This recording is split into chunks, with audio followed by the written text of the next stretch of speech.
Trump and Pete Hegseth put the American left, the global left, and the radical left in an awkward position by showing that the Iran crisis is the real core of the problem. The Revolutionary Guard and the network that supports Tehran.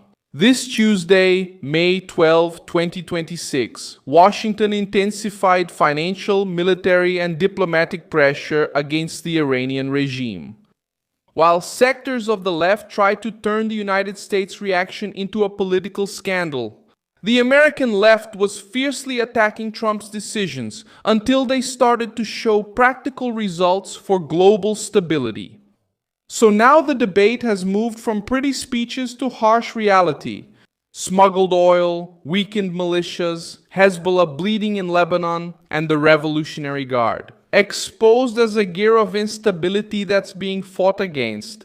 I'll tell you all about this in a moment, but right now, you'll want to be subscribed to the channel to stay well informed with real-time information and the best journalistic quality you've ever seen. Milson Alves, the benchmark for credibility. The American offensive started with the money.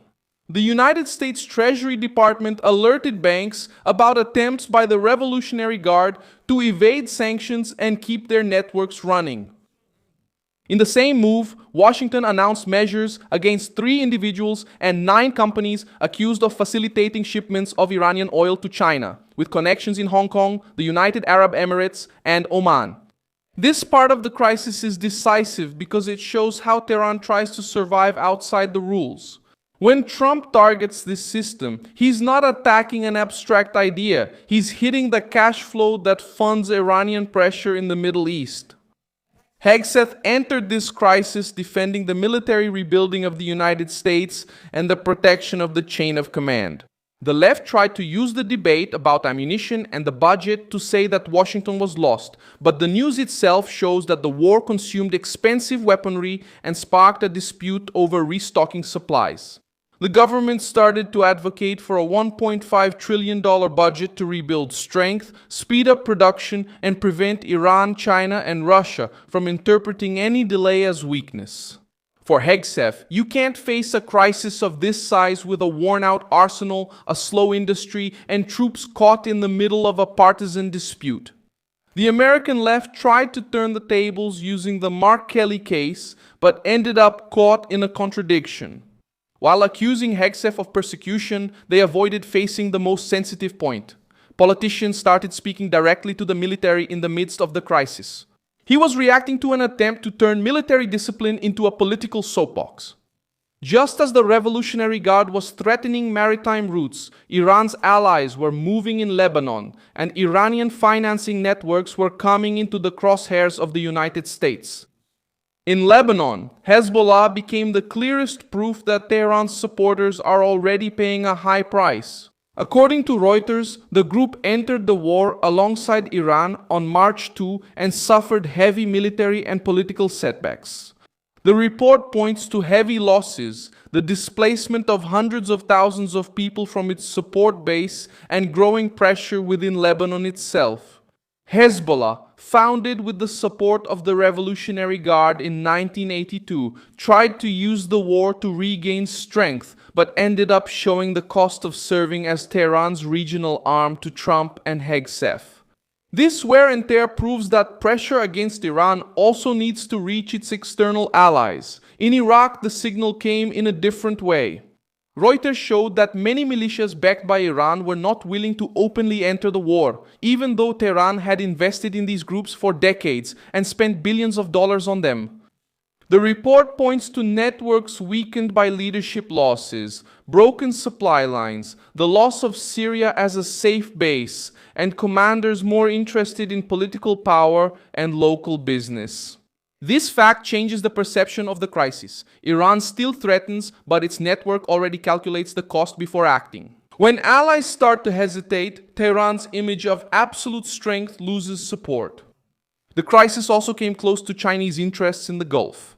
Kuwait accused Iran of sending an armed Revolutionary Guard team to attack Bubiyan Island, where there is a port project funded by China. According to the Associated Press, 4 members were arrested and 2 escaped after the May 1st incident. This case is significant because it undermines the image that Tehran is merely a strategic partner of Beijing against Washington. The Revolutionary Guard appears as a risk factor even in areas related to Chinese investments right before Trump's trip to Beijing. For the White House, this becomes a strong argument with Xi Jinping. Iran threatens routes, ports, and interests that go beyond the United States. The human cost of the war dismantles the propaganda of resistance. Reuters reported that more than 3,000 people have died in Iran since the beginning of the conflict on February 28, according to the head of Iranian forensic medicine, as cited by state media. The Shana Group estimated 3,636 deaths, including 1,701 civilians. These numbers show that the Revolutionary Guard's policy has not delivered security, prosperity, or real sovereignty to the Iranian people. It has delivered war, isolation, sanctions, and mourning. The radical left tries to treat Tehran as a symbol of confrontation with the West. But the cost of this adventure shows up in the affected families, in the blocked economy, and in the population pushed into a crisis that the regime sells as a victory. The history of Iran itself shows the risk of romanticizing this regime. In 1979, part of the West tried to see the Iranian Revolution only as a popular reaction against foreign influence.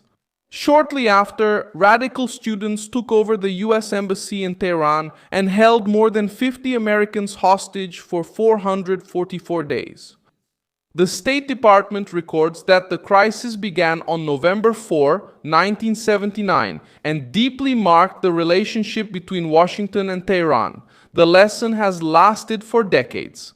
When a regime turns fanaticism into state policy, those who make excuses at the beginning are usually surprised later. Later, with diplomatic hostage-taking and regional militias, other nations also prove that regimes based on intimidation give in when economic, diplomatic, and military pressure is applied for long enough. Muammar Gaddafi's Libya spent years defying the West, with banned programs, isolation, and external threats, until it agreed in 2003 to abandon weapons of mass destruction programs and pave the way for inspections in the former Yugoslavia. Slobodan Milosevic believed he could resist NATO and bet on the political fatigue of Western democracies. But RAND studies indicate that he accepted the terms regarding Kosovo in June 1999 out of fear of an even stronger bombing campaign. Pressure is now coming from three directions. In the US Congress, Hegseth needs to defend military replenishment and prevent the left from turning national security into political theater. On the economic front, the Treasury is likely to keep up the pressure on banks, companies, oil, and intermediaries ligados ao regime iraniano. On the diplomatic front, Trump enters talks with China, bringing an uncomfortable fact for Beijing. Iran is not just a useful partner against Washington, but also a source of instability near routes and ports that are of interest to the Chinese themselves. The global left panicked because the optics changed. The discussion is no longer about liking or disliking Trump. It's about explaining why so many people still try to protect the image of the Revolutionary Guard that drags its supporters toward collapse. I'm Milson Alves, an international relations analyst, and my purpose is to keep you well informed with the truth every day. The news links are in the video description. Leave a like on this video, subscribe to the channel, and at the end, check out the comments so you can be even more engaged with the Milson Alves community.